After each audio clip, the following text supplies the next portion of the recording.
ओम नमो भगवते वासुदेवाय। आप सभी का हमारे YouTube चैनल पर हार्दिक स्वागत है। आज सुने गरुड़ महापुराण के दूसरे अध्याय की कथा। गरुड़ पुराण में कहा गया है कि हमें स्वच्छ और सुगंधित वस्त्र धारण करने चाहिए। इससे धन और सौभाग्य में वृद्धि होती है। जो लोग गंदे कपड़े पहनते हैं और अपना घर गंदा रखते हैं, उनके यहाँ लक्ष्मी का वास नहीं होता। ऐसे घर में दरिद्रता आती है, भाग्य नष्ट हो जाता है। बहुत से लोग घर की साफ सफाई पर भी ध्यान नहीं देते हैं। लक्ष्मी उस घर परिवार से गुस्से में लौट जाती हैं। इस घर का सौभाग्य नष्ट होता है और दरिद्रता आने लगती है। घर को गंदा रखने वालों में लक्ष्मी का वास नहीं होता, उस घर में दरिद्रता आती है। गरुड़ पुराण में स्वर्ग, नरक, पाप, पुण्य से बढ़कर बहुत कुछ है। इसमें ज्ञान, विज्ञान, नीति, नियम और धर्म की बातें हैं। गरुड़ पुराण में एक ओर मृत्यु का रहस्य है तो दूसरी ओर जीवन का रहस्य छिपा है। गरुड़ पुराण से हमें कई प्रकार की शिक्षा मिलती है। गरुड़ पुराण में बताया गया है कि मनुष्य को अपने कर्मों के आधार पर ही स्वर्ग और नरक की प्राप्ति होती है। साथ ही व्यक्ति के इन्हीं कर्मों से तय होता है कि उसे अगले जन्म में क्या रूप मिलेगा। गरुड़ जी ने कहा, हे केशव, यमलोक का मार्ग किस प्रकार दुखदाई होता है? पापी लोग वहाँ किस प्रकार जाते हैं, वह मुझे बताइए। श्री भगवान बोले, हे गरुड़, महान दुख प्रदान करने वाले यम मार्ग के विषय में मैं तुमसे कहता हूँ। मेरा भक्त होने पर भी तुम उसे सुनकर कांप उठोगे। यम मार्ग में वृक्ष की छाया नहीं है जहाँ प्राणी विश्राम कर सके। उस यम मार्ग में अन्न आदि भी नहीं है जिनसे कि वह अपने प्राणों की रक्षा कर सके। हे खग, वहाँ कहीं जल भी नहीं दिखता जिसे अत्यंत तृषातुर वह जीव पी सके।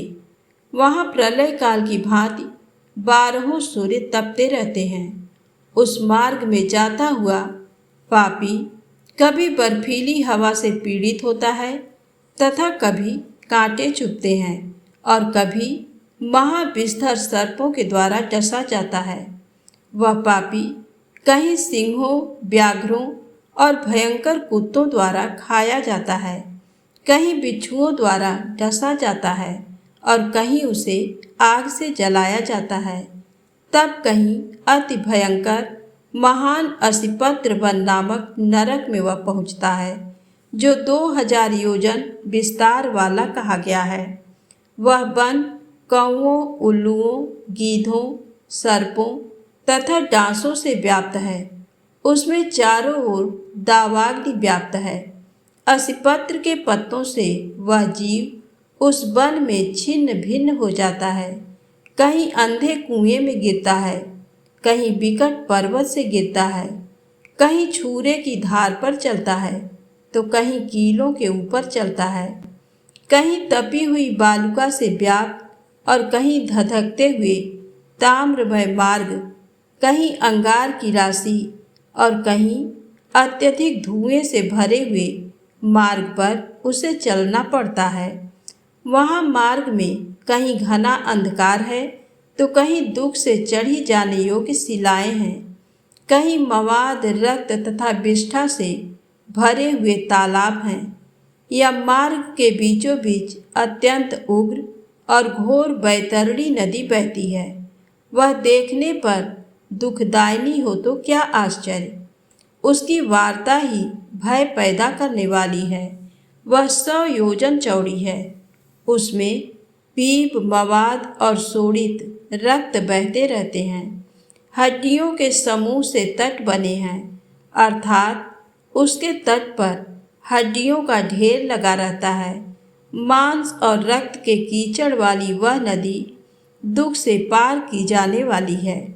अथाह, गहरी और पापियों द्वारा दुखपूर्वक पार की जाने वाली ये नदी केश रूपी सेवार से भरी होने के कारण दुर्गम है।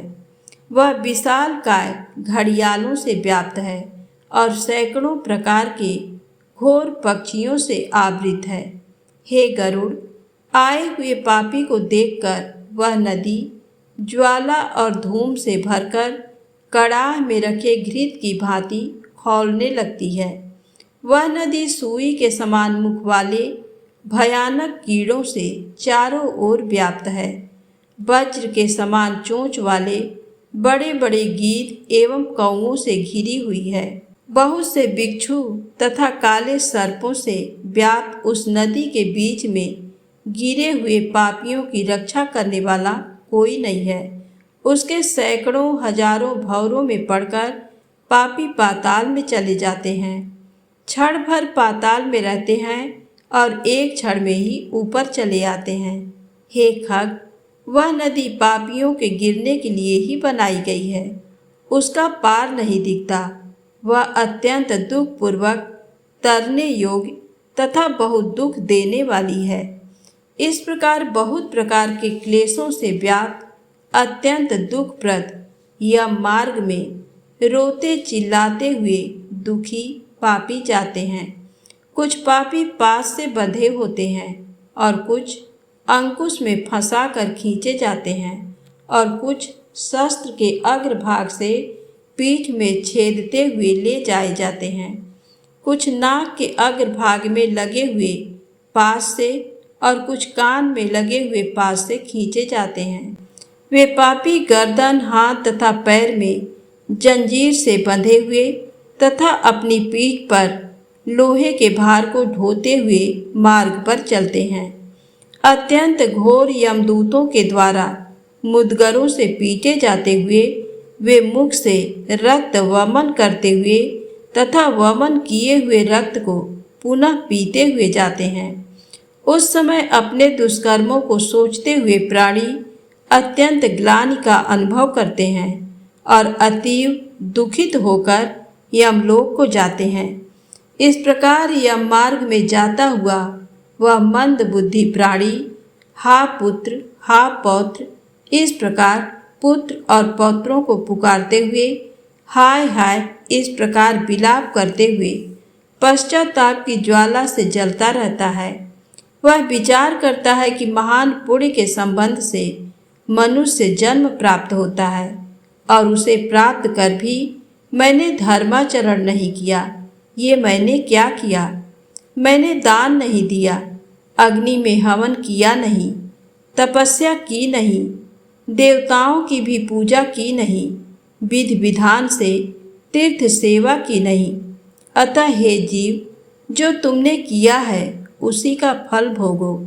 हे देही, तुमने ब्राह्मणों की पूजा की नहीं, देव नदी गंगा का सहारा लिया नहीं, सत्पुरुषों की सेवा की नहीं, कभी भी दूसरे का उपकार किया नहीं। इसलिए हे जीव, जो तुमने किया है अब उसी का फल भोगो। मनुष्यों और पशु पक्षियों के लिए जलहीन प्रदेश में जलाशय का निर्माण किया नहीं। गौओं और ब्राह्मणों की आजीविका के लिए थोड़ा भी प्रयास किया नहीं।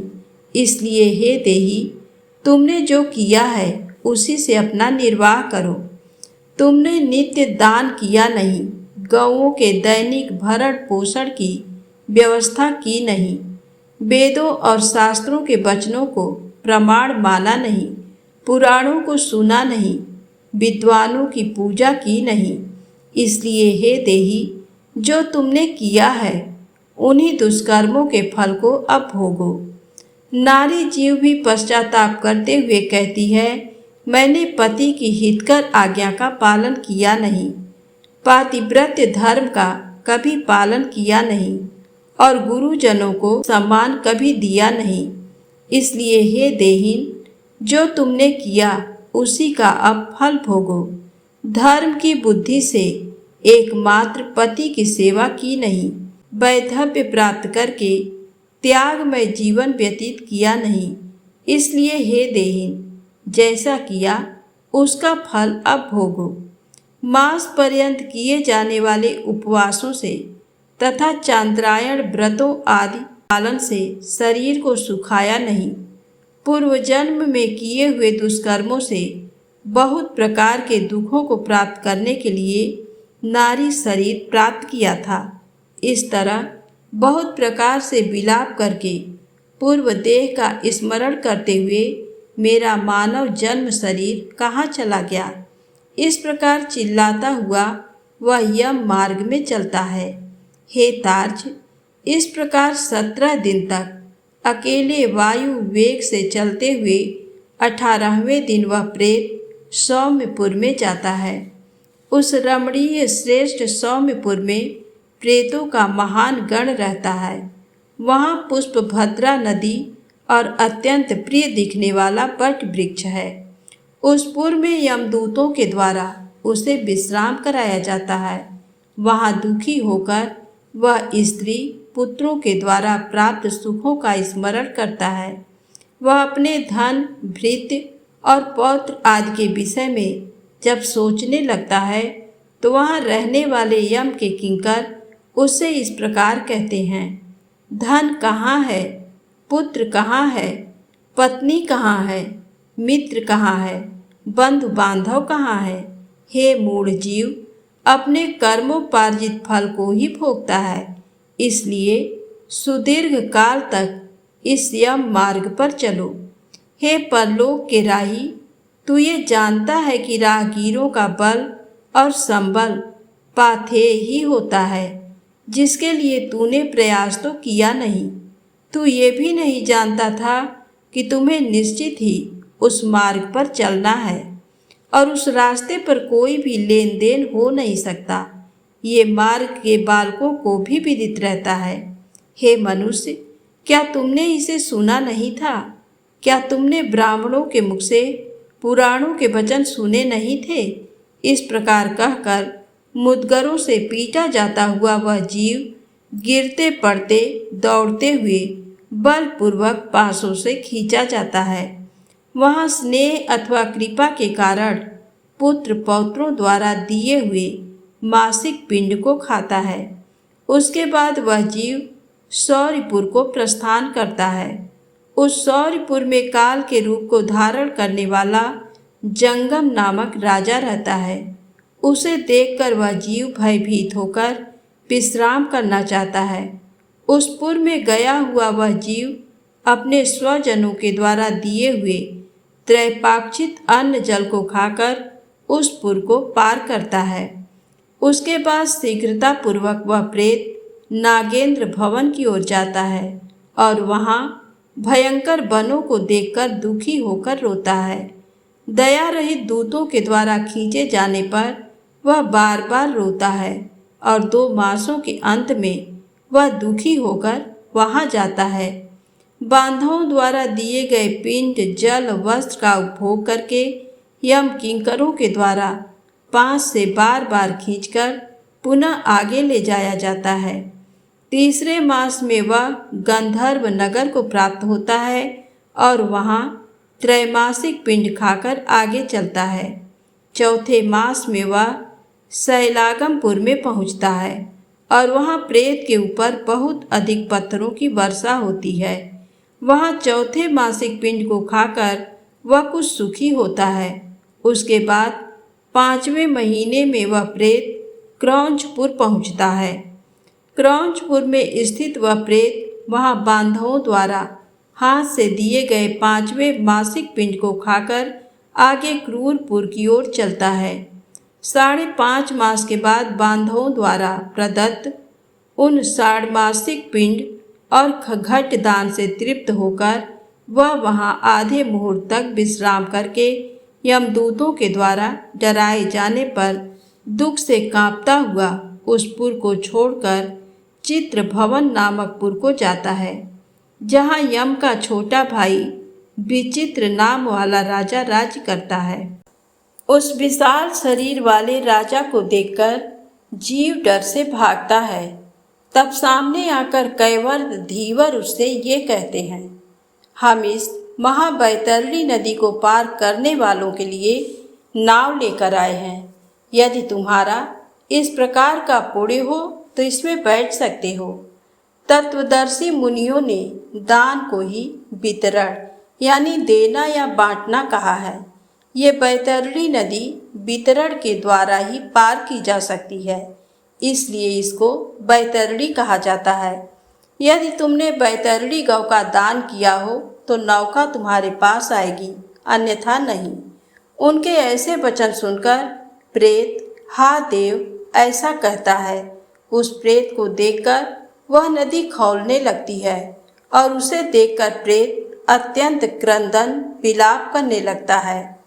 जिसने अपने जीवन में कभी दान दिया ही नहीं, ऐसा पापात्मा उसी बैतरणी में डूबता है।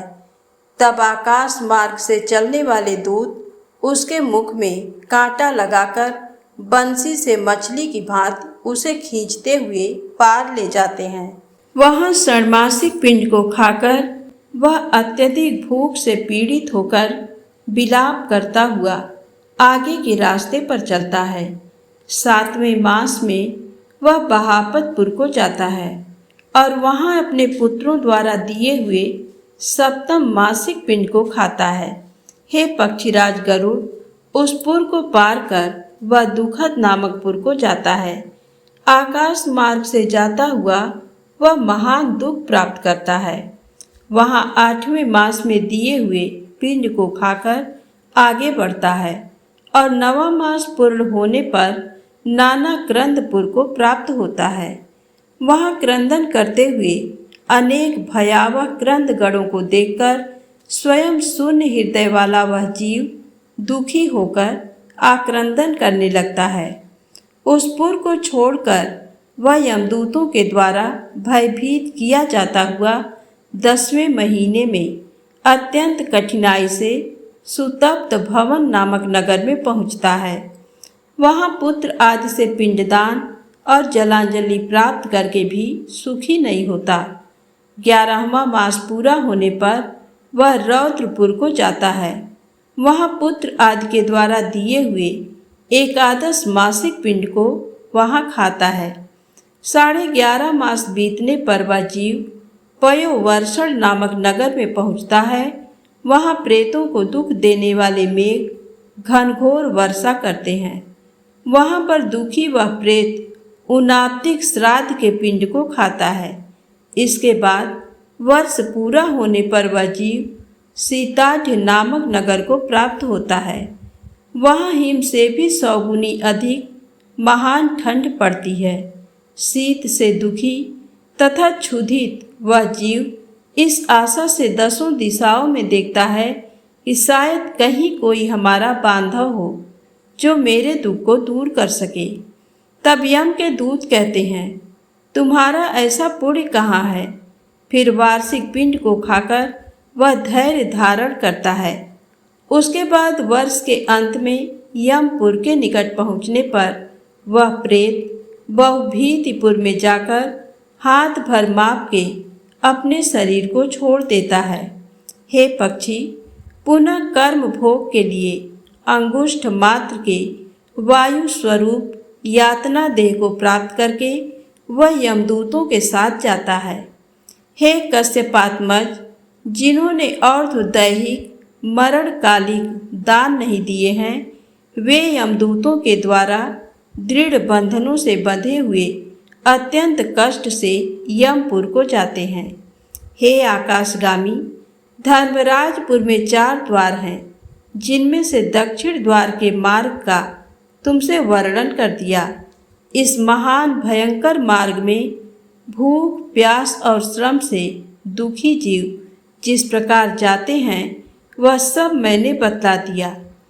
इस प्रकार गरुड़ पुराण के अंतर्गत सारो द्वार में यम मार्ग निरूपण नामक दूसरा अध्याय पूर्ण हुआ। तो प्रेम से बोले श्री हरि विष्णु भगवान की जय हो। यदि आपको कथा अच्छी लगी हो तो प्लीज़ लाइक अवश्य करें, चैनल को सब्सक्राइब करें, शेयर करें। जय माता दी, जय भोलेनाथ।